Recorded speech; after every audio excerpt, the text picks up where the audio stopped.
안녕하십니까. 멘봉단 입시 세미나 학생부 교과 파트 발표를 맡게 된 인재개발부 10기 황재윤입니다.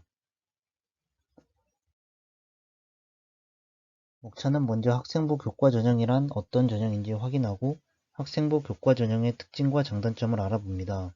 다음으로는 어떤 학생들이 지원하면 유리한지 확인하고 최종적으로 많이 묻는 질문들을 정리했습니다.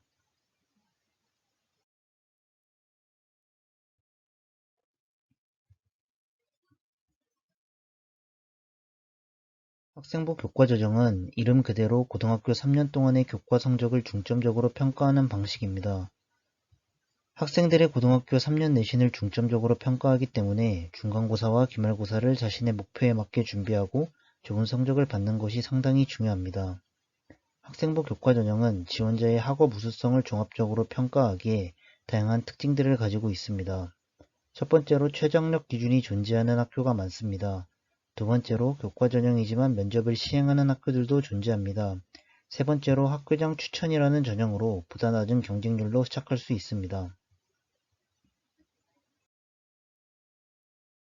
생활기록부나 자기소개서 등 학교 생활에서 본인이 지원하고자 하는 전공과 관련하여 얼마나 많은 활동을 하였는가를 중요시 생각하는 학생부 종합전형과는 달리 학생부 교과전형에서는 생활기록부가 종합전형만큼 입시 결과에 큰 영향을 끼치지 않습니다.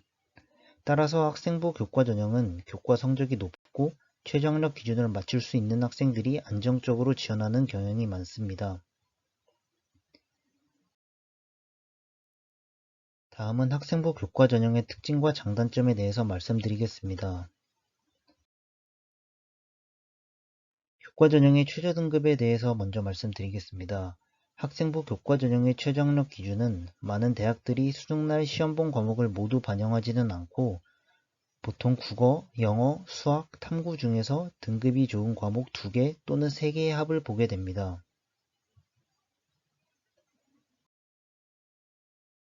예를 들어 국민대의 경우는 인문계열 2합 5, 자연계열 2합 6과 같이 두 과목 합을 최저학력 기준으로 설정하였고 홍익대학교의 경우는 인문계열 3합 7, 자연계열 3합 8처럼 세 과목 합을 보게 됩니다.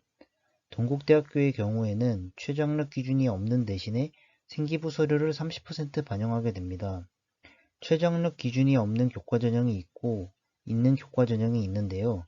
당연하게도 같은 대학에서 최저가 있는 교과 전형과 없는 교과 전형이 있을 때 최저가 있는 교과 전형의 교과 내신이 낮기 때문에 자신이 교과 전형으로 원하는 대학을 가고 싶다면 최저학력 기준을 잘 활용하시는 게 중요합니다.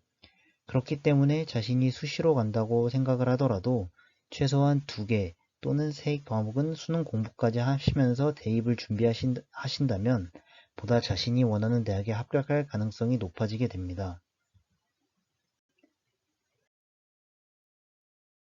다음은 학생부 교과 전형 중 면접 전형에 대해 소개해 드리겠습니다.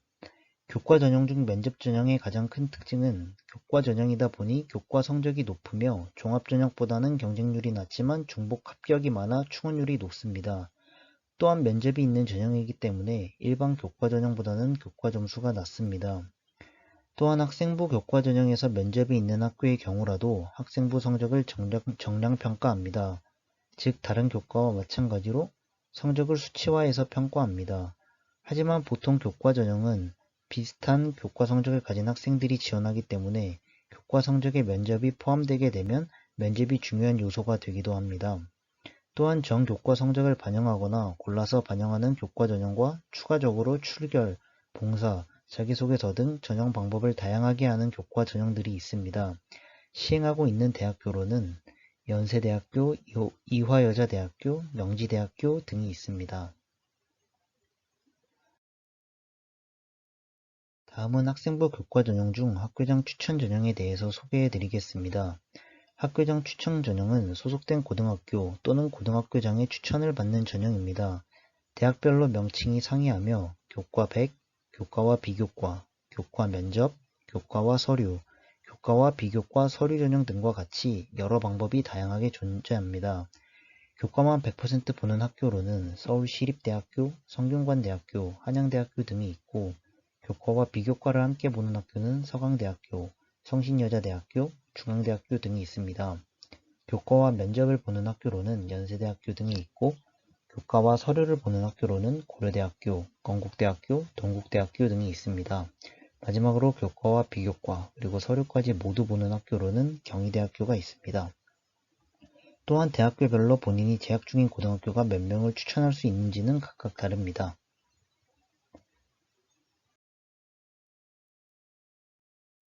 일반 교과 전형보다는 경쟁률이 눈에 띌 정도로 낮게 분포된다는 장점이 있지만 학교별 추천 인원이 제한되어 있기에 본인이 받을 수 있는 등수인지 혹은 성적인지 확인해야 한다는 단점도 존재합니다. 보통 내신 성적으로 추천 여부를 가르는 경우가 많지만 성적이 좋지 않더라도 평소 행실이 좋거나 공부를 열심히 한 모습을 보이는 경우 추천을 받는 경우도 있습니다. 다음은 학생부 교과 전형 중 예외 전형에 대한 부분입니다. 학생부 교과 하면 앞서 설명드린 것처럼 교과 성적과 최저를 주로 떠올리실 텐데요. 여기 두 학교의 경우는 다릅니다. 고려대학교의 학교 추천 전형과 동국대학교의 학교장 추천 인재 전형의 경우 모두 학생부 교과 전형에 속함에도 불구하고 생활기록부를 기반으로 평가하는 서류평가도 함께 진행합니다.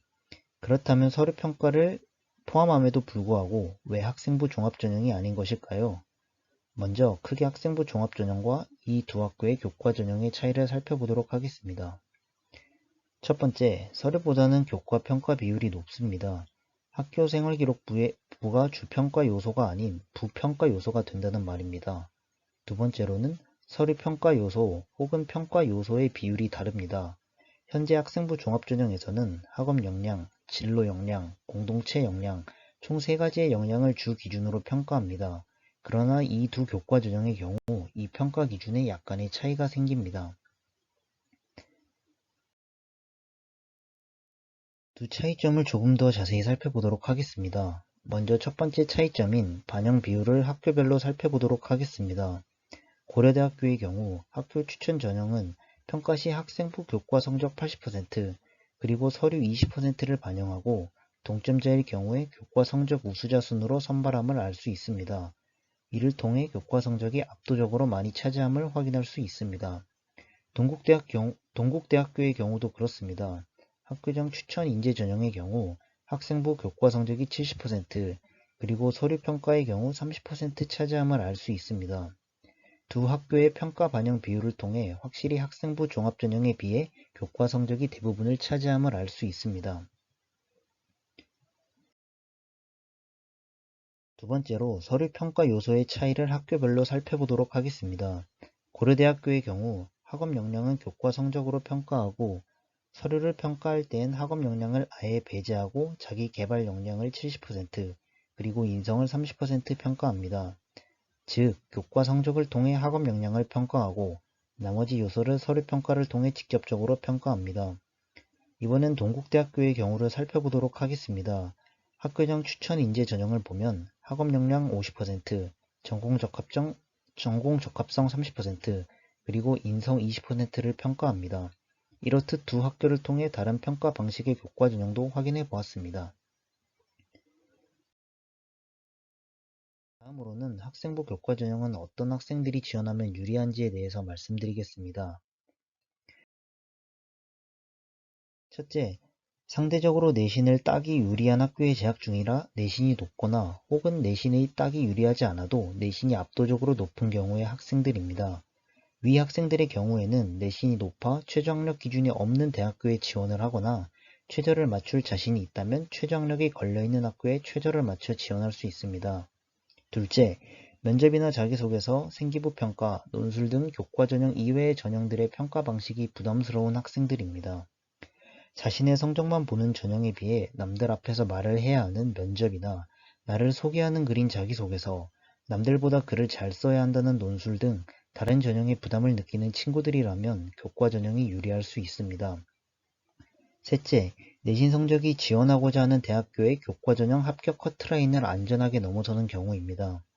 내신 성적이 매우 높지 않아도 지망하는 대학교의 교과 전형 합격 커트라인만 안전하게 넘는다면 최저가 있다면 최저학력만 충족하면 되고 없다면 합격할 수 있기에 이런 특징을 가진 학생들에게 유리한 전형이 될 수 있습니다. 넷째, 성적은 높지만 학교 활동이나 수상, 세특 부분이 생기부 면에서 빈약한 부분이 있다면 최저가 없는 교과 전형에 유리할 수 있습니다. 마지막 다섯째, 내신 성적은 합격 커트라인에 걸려서 불안하지만 모의고사 성적이 괜찮게 나와 최저학력 기준을 맞출 수 있는 경우 최저를 못 맞추는 친구들이 다수 존재하기에 최저학력 기준만 맞춘다면 오히려 유리한 전형이 될 수 있습니다. 마지막 코너는 자주 묻는 질문들입니다. 첫 번째 질문은 교과 전형의 경우 성적이 어느 정도 높아야 할까요? 입니다. 이 경우 학교마다 정말 천차만별인데 제일 정확한 기준은 그 학교의 전년도 입시 결과에서 교과 전형 내신 커트라인 혹은 합격자 교과 성적 평균을 참고하는 것입니다. 또는 전년도입 학교마다 전년도 입시 결과를 공개하지 않는 학교도 있으니 참고하시길 바랍니다. 두 번째 질문은 학생부 교과 전형은 교과 성적 산출의 전 과목 모두 반영되나요? 라는 질문입니다. 이 또한 각 학교의 모집 요강, 교과 성적 산출 방법을 참고하면 되는데요. 교과 점수 산출 방법뿐만 아니라 어떤 교과 과목을 반영하는지 A, B, C, D 등의 학업 성취도만 나타나는 진로 과목은 어떻게 반영되는지 학년별 가중치가 있는지 등도 중요한 기준이니 꼭 확인하시길 바랍니다. 마지막 질문은 교과 전형에서 비교과 영역 점수는 어떻게 반영되나요? 입니다. 교과 전형의 평가는 주로 두 영역을 나누어 이루어지는데 교과 영역은 반영 교과목의 성적을 반영하고 비교과 영역은 출결 및 봉사 등을 평가하는 영역입니다. 비교과 영역 평가 기준은 각 학교의 모집 요강, 학생부 교과 전형 전형 방법 또는 학생 생활기록부 반영 방법 부분을 참고하시면 되겠습니다. 지금까지 멘봉단 입시 세미나 학생부 교과에 대한 설명이었습니다. 끝까지 경청해주신 분들 모두 감사드리며 지금까지 인재개발부 10기 황지윤 멘토였습니다. 감사합니다.